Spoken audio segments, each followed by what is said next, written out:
ஆண்டவராகிய இயேசு கிறிஸ்துவினுடைய நாமத்தினாலே ஆத்மாவை ரட்சிக்கு வந்த ராஜா ஊழியத்தினுடைய சார்பில் இந்த 7வது மாதத்தில் முதல் நாளில் ஷாம் டிவி மூலியமாக யூடியூப் மூலியமாக உங்களை சந்திப்பது எங்களுக்கு மிகவும் மகிழ்ச்சியாக இருக்கிறது. உங்கள் அனைவருக்கும் எங்களுடைய அன்பின் வாழ்த்துக்கள். சென்ற 6 மாதம் கடந்து 7வது மாதம் முதல் நாளே காண ஆண்டவர் கிருபை தந்திருக்கிறார்.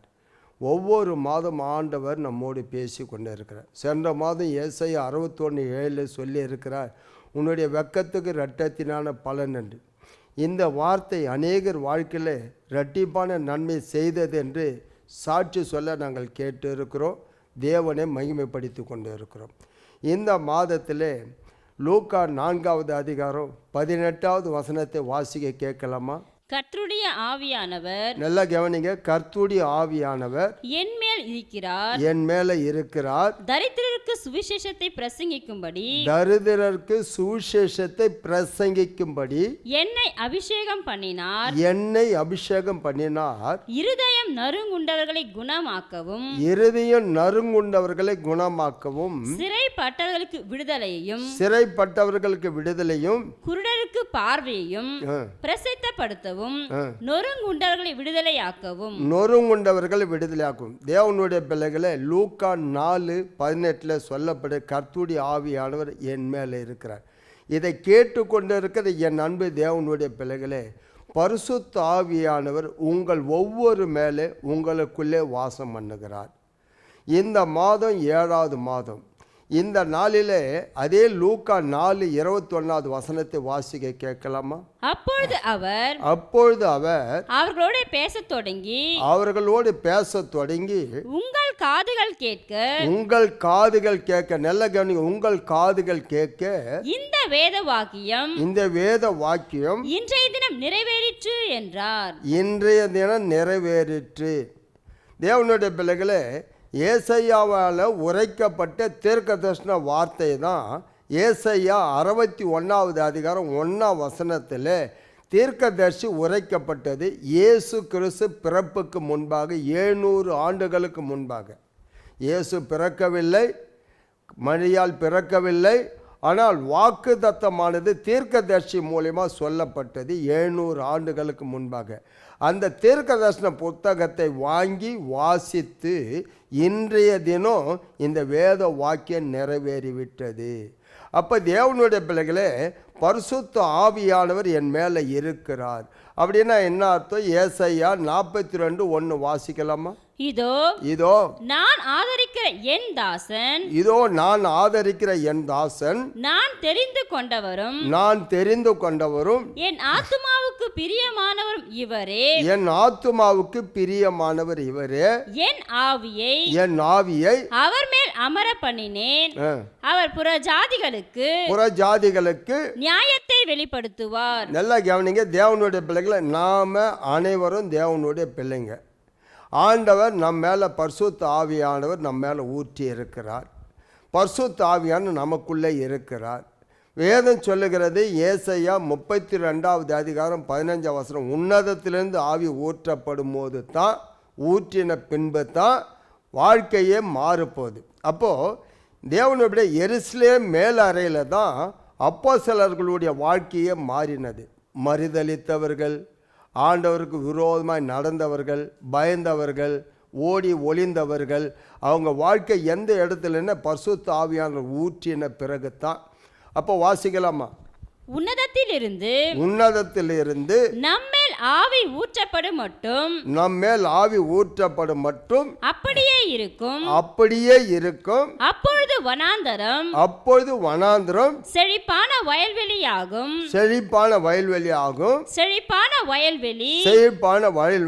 காடாக எண்ணப்படும். எல்லாம் கவனிங்கன்னா, இந்த மழை இப்போது பெய்ந்த மழையினால அநேக காய்ந்து போன இடமெல்லாம், வறட்சியான இடமெல்லாம் பசுமையான புல் முளைக்க கண்டு இருக்கிறோம்.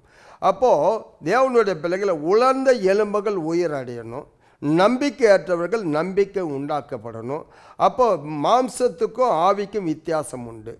மாம்சம் ஒன்றுத்துக்கும் உதவாது, ஆவியானவரை உயிர்ப்பிப்பார். அப்போ தேவனுடைய பிள்ளைகளை, இந்த நாளிலே ஆண்டவர் நமக்கு கொடுக்கிற வாக்கு தத்துவம் என்னன்னு கேட்டேன்னா, ஒவ்வொருவரும் அறிக்கையிட வேண்டும், கர்த்தருடைய ஆவியானவர் என் மேலே இருக்கிறார், எனக்குள்ளே இருக்கிறார். அப்போ இது ஏசாயா தீர்க்கதரிசி மூலமாக உரைக்கப்பட்டது. இயேசு கிறிஸ்து அந்த புத்தகத்தினுடைய சுருளை வாங்கி ஆலயத்தில் வாசித்து அதை சுருட்டி வேலை ஆட்களை கையில் கொடுத்து விட்டு இன்றைய தினத்தில் இந்த வேத வாக்கியம் நிறைவேறிவிட்டது. அப்போ உங்களுக்கும் எனக்கும் எத்தனையோ வருஷத்துக்கு முன்பு, நம்ம பிறக்கிறதுக்கு முன்பாகவே, தாயின் கரு உருவாவதற்கு முன்பாகவே உங்களுக்கும் எனக்கு ஆண்டவர் குறித்து இருக்கிறார். அந்த குறித்து இருக்கிற நாள் இருக்கிறதே, அந்த நாள் தான் இந்த 7வது மாதம். அதாவது இந்த வேத வாக்கியம் நிறைவேறி இன்றைக்கு நிறைவேறிவிட்டது. அதுக்கு ஒரு காலம் உண்டு. அதனால் இந்த நாளில் எத்தனையோ வருஷமாய் என்னுடைய வாழ்க்கையில் வாக்குத்தத்தம் நிறைவேறவில்லை.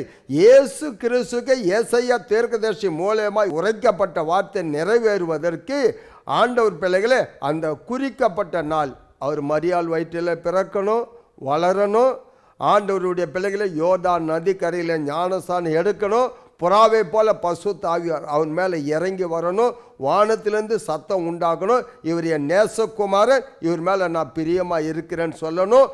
அதுக்கப்புறம் ஆலயத்துக்கு போகணும், வேதத்தை வாசிக்கும் போது இன்றைய தினம் வேத வார்த்தை நிறைவேறி எல்லாமே ஸ்டெப் பை ஸ்டெப்பாக நடக்கும். அப்போ நம்ம வாழ்க்கையில் எதுக்கு இந்த அபிஷேகம், அதை தெரிஞ்சுக்கணும்.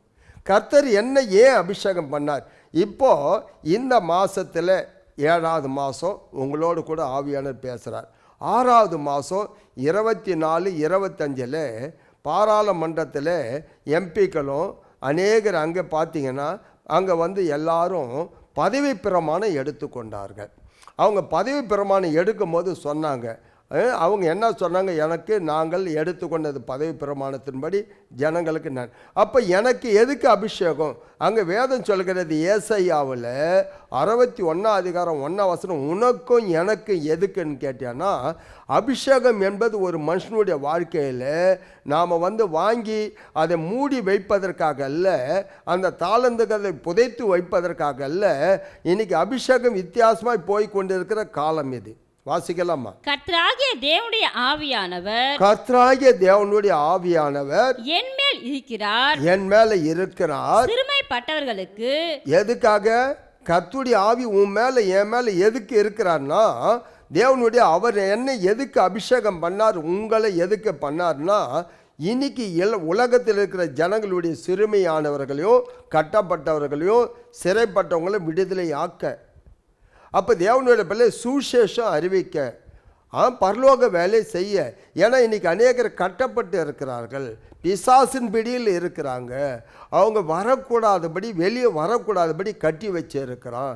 ஏசாயா 14வது அதிகாரம் 17வது வசனத்தை வாசிக்க கேட்கலாமா? உலகத்தை வனாந்தரமாக்கி, உலகத்தை வனாந்தரமாக்கி அதன் நகரங்களை அழித்து சிறைப்பட்டவர்களை தங்கள் வீடுகளுக்கு போக விடாமல் இருந்தவன் என்பார்கள். அப்போ சிறைப்பட்டவர்களே அவங்க வீடு எது? தேவனுடைய பிள்ளைகள் தான் வீடு. அவங்க வீட்டுக்கு வரக்கூடாதபடி பாவத்தில், பிசாசின் பிடியில், சாபத்தில், வியாதியில், கடனில், அநேக விதத்தில் கட்டி வச்சிருக்கிறான். அவன் இச்சையின்படி செய்வதற்காக 2 தீமோத்தேயு 2:24 சொல்லலாம், அவனுடைய இச்சையின்படி செய்வதற்காக பிடித்திருக்கிறான். இப்படியாப்பட்ட ஜனங்களை நாம் விடுவிக்க வேண்டும். எப்படி எம்பிங்க பதவி பிரமாணம் எடுத்தார்களோ, ஜனங்கள் எதுக்கு அவங்களுக்கு ஓட்டு போட்டாங்களோ, ஜனங்களுக்கு பணி செய்ய, ஜனங்களுக்கு வேலை செய்ய, அவங்க இருக்கிற ஒவ்வொரு பகுதிக்கும் அவங்க ஜனங்களுடைய குறைவுகளை நிறைவாக்க. அப்போ உன்னை என்னை ஆண்டவர் எதுக்கு அபிஷேகம் பண்ணினார்னா, சிறைப்பட்டவங்களை விடுவிக்க, கட்டப்பட்டவங்களை கட்ட வைக்க, பாவத்தில் பிசாசின் பிடியில் இருக்கிறவங்களை பரலோக ராஜ்யத்துக்கு கொண்டு வர. அதனால தான் கர்த்தருடைய ஆவியானவர் என் மேல் இருக்கிறார். அப்போ யார் கொண்டு போய் இந்த காலத்தில், இந்த கடைசி காலத்தில் மாம்சத்துக்கு உரியவங்க ஒன்றுத்துக்கு உதவ மாட்டாங்க, ஆவிக்குரியவங்களால தான் ஜெயிக்க முடியும். அப்போ ஆவிக்குரியவங்கன்னா என்ன அர்த்தம்? இன்றைக்கி வேதம் சொல்லுகிறது மத்தேயு புத்தகத்தில் 12வது அதிகாரத்தில், நீங்கள் 29 பலவான் என்று சொல்லக்கூடிய சாத்தானை மேற்கொள்ளணும்னா உனக்கு பலன் வேணும். வாசிக்கலாமா? அன்றியும் பலவானை முந்தி கட்டினால் ஒழிய பலவானை முந்தி கட்டினால் ஒழிய பலவானுடைய வீட்டுக்குள் பலவானுடைய வீட்டுக்குள்ளே ஒருவன் புகுந்து அவன் உடைமைகளை எப்படி கொள்ளையிடக்கூடும்? கட்டினானே ஆகில் அவன் வீட்டை கொள்ளையிடலாம். ஆமென். அப்படின்னா பலவான் என்று சொல்லக்கூடிய சாத்தான அவன் கையில் இருக்கிற ஜனங்களை மீட்டு எடுக்கணும், அவன் கையிலேருந்து புடுங்கணும்னா தேவனுடைய பிள்ளைகளை பரிசுத்த ஆவியானவர் உங்க மேல என் மேல இருக்கணும். ஒழிந்து போகிற மகிமை உடைய அந்த ஊழியம் அப்படிப்பட்ட மகிமை உள்ளதா இருந்தால் ஆவிக்குரிய ஊழியம். நல்ல கணிக, மோசேவின் ஊழியம், எழுத்தின் ஊழியம், அந்த ஊழியமே மகிமையா இருந்த ஆவிக்குரிய ஊழியம் எவ்வளவு அதிக மகிமை உள்ளதா இருக்கும். எவ்வளவு அதிக மகிமை. அதாவது மாம்சத்தில் ஊழிய செய்யறவங்களை எல்லாம் ஜனங்களை காப்பாற்ற முடியாது, மாம்சத்தில் ஊழியம் செய்றவங்க விடுவிக்க முடியாது. உன் மேல என் மேல கர்த்தருடைய ஆவியானவர் இருக்கிறார். அப்ப வேதம் சொல்லுகிறது பேச்சில தேவராஜ்யம் கிடையாது, பலத்தினால.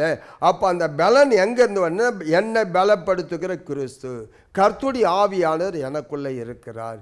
வேதம் சொல்லுது 2 கொரிந்தியர் 3வது அதிகாரம் 17ஆம் வசனம் சொல்லு, கர்த்தர் ஆவியானவர் எங்கே உண்டோ அங்கே விடுதலை உண்டு. அப்போ என் ஜனங்களை விடுவிக்க வேண்டுமே, அப்போ என் ஜனங்கள் கட்டு அவுக்க வேண்டுமே. அப்போ நம்ம மாம்சத்துக்குரிய ஊழியம் செய்கிறோமா, ஆவிக்குரிய ஊழியம் செய்கிறோமா, இல்லை மாம்சத்துக்குரியவர்களாக இருக்கிறோமா, ஆவிக்குரியவங்களாக இருக்கிறோமா? தேவனுடைய பிள்ளைகள், இன்னைக்கு நீங்களும் நானும் 7வது மாதம் முதல் நாளிலே ஆண்டவருடைய கிருபையினால் நமக்கு நடக்கிற சம்பவங்களை பார்க்குறோம்.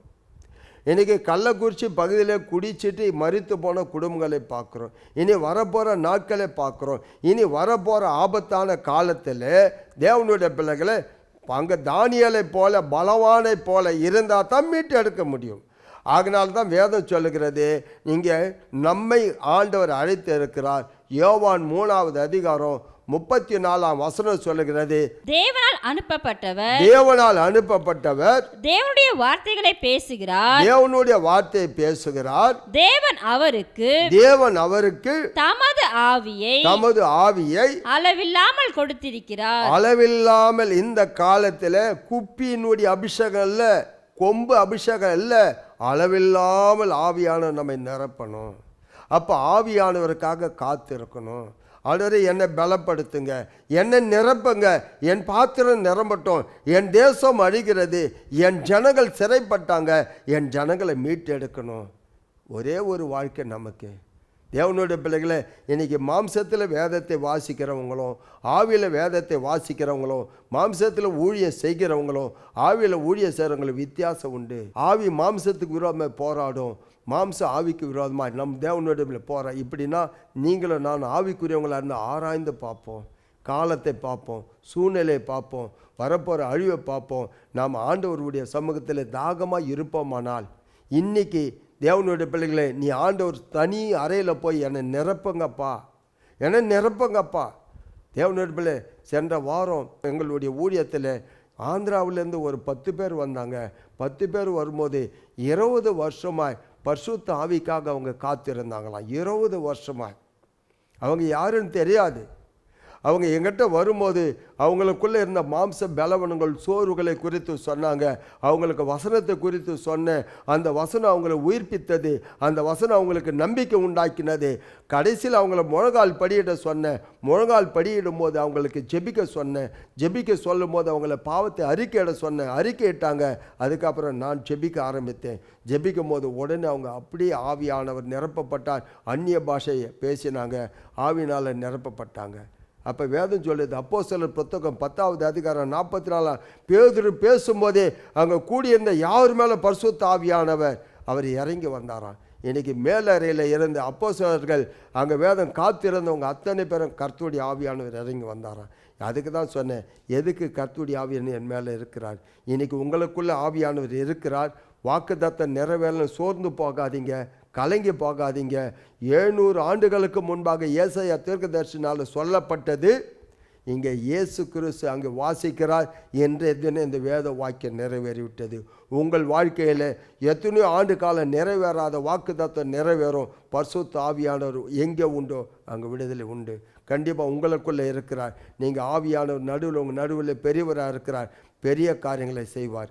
கண்களை மூடி செபிக்கலாமா? மகா இரக்கமும் கிருபை நிறைந்தவரே, நேற்றும் இன்றும் என்றுமே மாறாமல் இருக்கிறவரே, ஆண்டவராகி இயேசு கிறிஸ்துவினுடைய அதிகாரமுள்ள நாமத்தினால ஆண்டவரே, இந்த 7வது மாதம் முதல் நாளிலே ஆண்டவரே என் பிள்ளைகளோடு கூட ஆவியானவர் பேசினீங்க. நிச்சயமாக இந்த மாதம் இதை கேட்டவங்க வாழ்க்கையில் ஆண்டவர் நிச்சயமாக உங்கள் வனாந்திரத்தை வயல்வெளியை மாற்றப் போகிறார்.